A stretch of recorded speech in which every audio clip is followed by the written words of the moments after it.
We're going to talk about why you may want to remove the video gamey elements from your campaign, and we're starting now.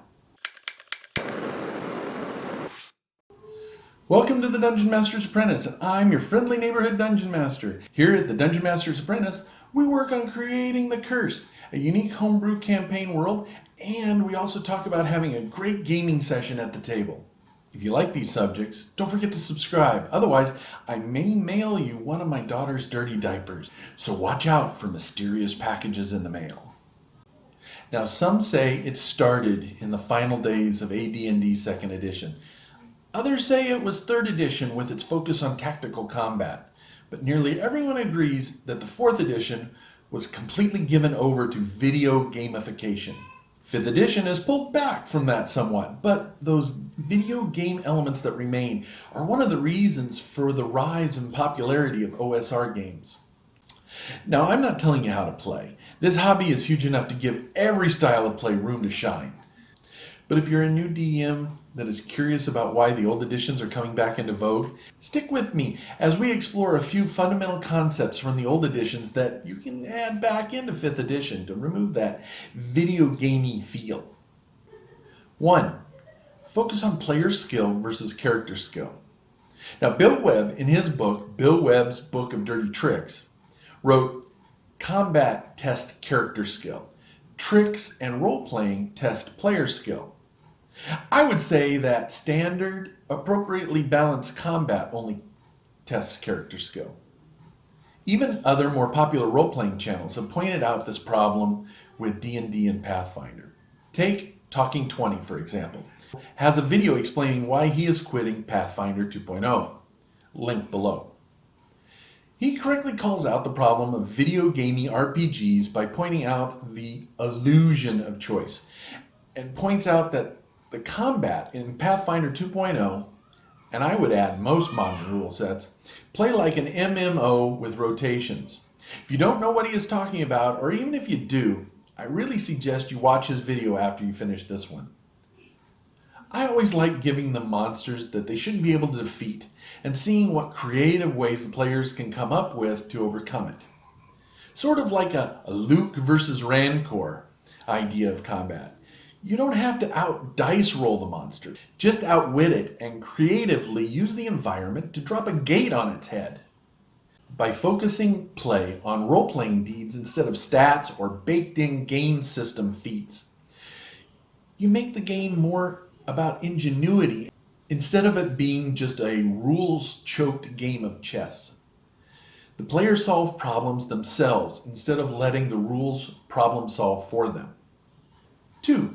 Focus on adventure instead of combat. What do all players want?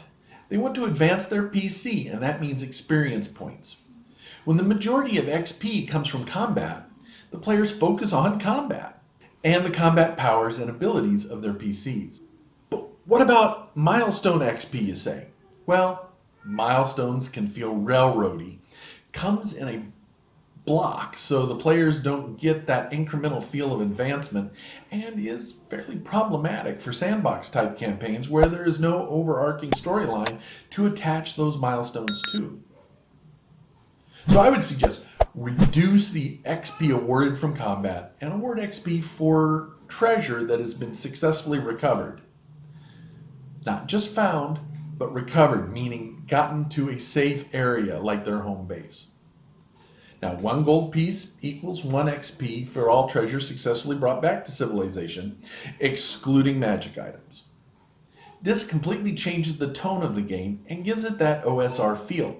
Instead of lots of video gamey combat, it gives the game a survival horror feel. For a true hardcore OSR feel, award XP only for gold spent explicitly for experience. Then players have to ask themselves, buy better armor or gain some experience? Hard decision. Okay, now this last one will be very controversial, so please remember that I'm not saying you must play this way. Just think about it.